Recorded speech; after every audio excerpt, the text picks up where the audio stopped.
AKG sent me this for the purposes of this review. That said, I'm not keeping it, even though I kind of want to.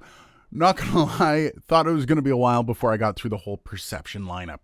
I did the AKG P120, the 220, the 420, then I did the P170, and now finally this here is the AKG P820. And much like the P170, the 820, not like all the others. This mic comes with a much heavier toiletries case, which alone should sell you on this. Oh, I could put so many toiletries in you. But it's also a tube microphone, which is where this review takes a bit of a left turn. So let's look at what the differences are between a tube mic and a solid state mic or a FET mic. But first, let's take a look at the build quality. Now, the microphone itself is pretty hefty. It's an all-metal design, staying very close to the stylings of the Perception lineup. It's sleek and not much else to remark for the body design. The grill, it's nice and firm. Now, you will notice that the XLR input isn't like your usual 3-pin layout. That's because tube mics need their own power supply. And you can't just go plugging this thing in anywhere all willy-nilly. And this is that aforementioned power supply. But it also serves another function as a remote control for the polar patterns and the switches. Gotta say, this thing is built nicely. All metal construction, brushed aluminum faceplate, and along with all this comes all the cabling you're gonna need to get it up and running. The cables are almost guaranteed to be long enough, and of course the shock mount may look rather familiar considering it's the exact same one that you get on the P220 and the P420. This is a multi-pattern tube condenser. It has 9 total selectable polar patterns. It's 20 Hz to 20 kHz, signal-to-noise ratio of 78 dBA weighted, self-noise of 16 dBA weighted, output impedance of 200 ohms, and it comes with a low-cut filter at 80 Hz, and that is 12 dB per octave cut, and a 20 dB pad. With that pad, you also get a max SPL on this thing of 155 dB, which is stupid loud. So then, what is the difference between tube and solid state or FET? It's less than you might think. And no, I'm not going to go through the science of how the two systems work. You can kind of think of it as basically analog versus digital. One is crisp and clean and is intended to get the sound as accurate as possible. And one imparts its own characteristics and might be a bit noisy. One can be harsh when driven too hard. And the other is a lot more forgiving with its distortion. And that's literally it, kinda. One has a tube and the other has capacitors. But why are all these nice things being said about this microphone? I mean, it's super old tech, right?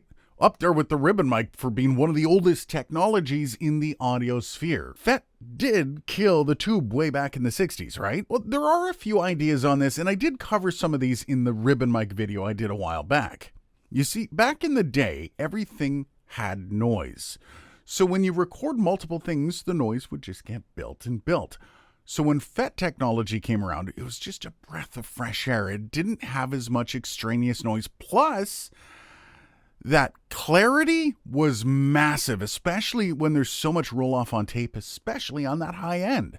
The new FET tech was nothing like that, and it could punch through with that 10K plus. As music went digital, we all lost that noise floor, and all of a sudden, those FET mics were almost too harsh, especially in that 10 plus range.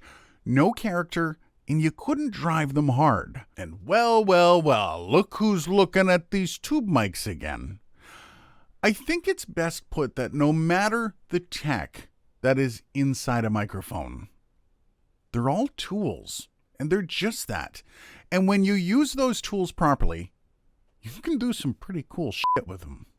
Now, I'm not going to go through all 9 polar patterns as they're basic splits between the 3 main ones. You have cardioid, omni, and bidirectional.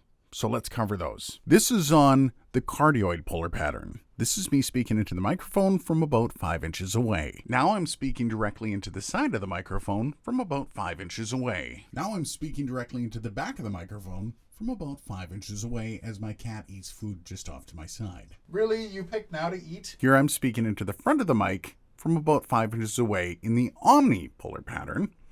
And as I move the microphone around to the side, you're going to notice that my voice doesn't really drop off. I haven't actually listened to this. I'm speaking into the side of the microphone right now. Some omni polar patterns, you'll still hear a bit of a dip in some of the frequencies when you come around to the side of the microphone. The true test of Omni is that you don't hear any differential. So let's go back to the front. This is me at the front of the capsule. This is me at the side of the capsule. So you make of that what you will. Moving around to the rear of the capsule. Now I'm directly into the rear of the capsule, and this is what it sounds like. And just to do a full podcastage, let's go all the way around to the other side of the microphone there, bud.